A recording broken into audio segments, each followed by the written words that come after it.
Bonjour à tous les amis, j'espère que vous allez bien. Bienvenue dans ces niveaux du jour des Trading Roadmap. On fait un petit point sur les niveaux à surveiller avec une journée qui sera encore très importante. Vous l'avez vu hier, on a eu un premier discours de Jérôme Powell qui a réitéré l'intention de la Fed de combattre l'inflation et de continuer à monter ses taux avec peut-être des taux finaux qui seront plus élevés que les taux de base, en tout cas prévus. Et du coup, la probabilité d'une hausse de 0,50 pour la prochaine réunion du 22 mars est plus importante que celle de 0,25 qu'on a switché.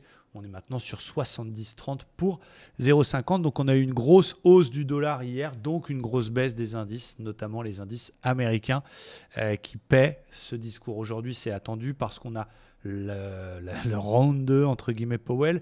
14h30, on aura les chiffres de l'emploi privé qui seront publiés avant bien sûr les NFP vendredi. Et on aura également le livre Beige Book de la Fed publié ce soir à 20h. Donc 14h30, 16h, 20h, encore des grosses échéances à venir dans la journée. Donc moi, je suis resté à l'écart hier des indices. J'ai absolument pas fait de trading sur les indices parce que j'avais pas envie de jouer la news. Ça a dégueulé d'un seul coup. Ça faisait que de baisser. Je voulais pas attraper le couteau qui tombe, mais en même temps, je voulais plus vendre. Donc voilà. On est, quoi qu'il en soit, sur les indices. On va regarder quand même le DAX. Toujours dans une tendance plutôt haussière en daily. En 4 heures, il avait cassé, rappelez-vous, un canal qu'on peut voir ici. Et bon, je vous fais juste la zone haute du canal. Et donc, pourquoi pas peut-être un petit pullback à voir, à surveiller. On est dans trois zones qui m'intéressent. Donc, on a une belle zone de résistance tout en haut, 15 700 points. Une belle zone de support tout en bas, 15 250. Et une petite polarité entre-temps qui a tenu ce matin, 15 500 points. Donc, pas évident de prendre une décision là-dedans. Ce que je vais faire, c'est que si jamais on casse la polarité, les 500, eh bien là, c'est pas bon. On pourra aller chercher le bas du range. Donc, cassure des 500, vendre jusqu'aux 250.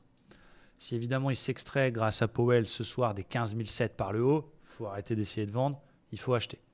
Et entre-temps, deux petites zones intermédiaires que je vais surveiller. Une petite polarité intraday en cas de rebond vers les 650 pour un petit short sur rebond. Et à l'inverse, si ça continue de baisser mais que ça tient les 500 et que j'ai un très beau signal, je peux tenter un achat. Donc en gros, on casse par le bas, on vend, on casse par le haut, on achète. À l'intérieur, on peut tenter une vente sur la zone résistance 650. On peut tenter un petit achat si on a un très beau signal vers les 480-500. Du côté des indices américains, c'est un petit peu la même chose. Le Dow Jones est toujours plutôt dans une dynamique baissière. On a désormais une belle résistance qu'on peut tracer ici en daily et on a toujours cette golden zone entre 32 700 et 32 800. C'est une grosse zone ici en vert qui fait son job. Regardez, elle a été travaillée depuis un an beaucoup de fois. Donc on est entre ça et la résistance. On a eu la moyenne mobile 50 qui a bloqué avant-hier et donc la grosse baisse d'hier due à l'intervention de Powell. Donc c'est pareil, c'est-à-dire que dans cette zone, c'est compliqué de faire des grosses ventes fort parce que c'est une golden, mais en même temps, on n'a pas envie d'attraper le couteau qui tombe non plus, on n'a pas ce signal. Donc ce que je vais surveiller, ça va être des achats très forts au-dessus de 33 600 seulement. C'est quoi? C'est une polarité, c'est l'ancien bas de range qu'on a en gris ici. Il y a uniquement si on repasse cette zone par le haut que j'achèterai très fort.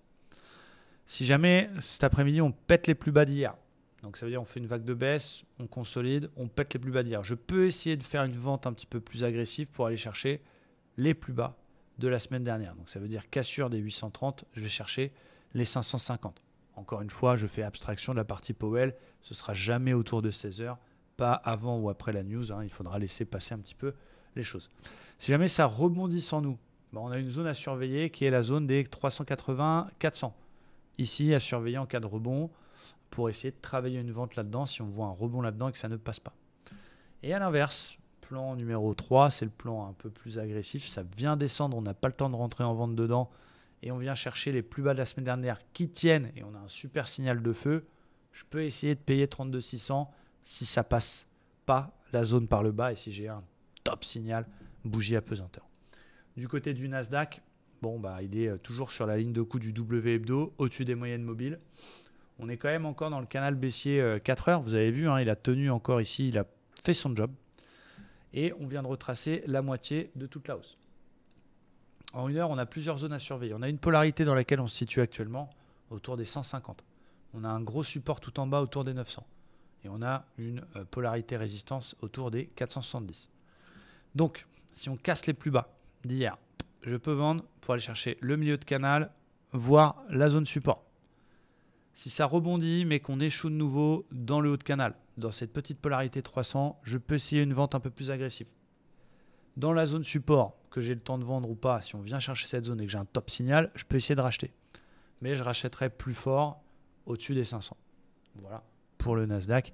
J'espère que ça vous aide beaucoup, ces plans-là, c'est ce que je surveille. Et puis, voilà, je vous invite à rester prudent aujourd'hui. Faites comme moi, soyez le plus sélectif possible. Je vous rappelle qu'il suffit d'un trade qui passe bien, un beau trade au ratio 2, 3, 4 pour faire la semaine. Donc, patience, prudence, persévérance. À tout à l'heure.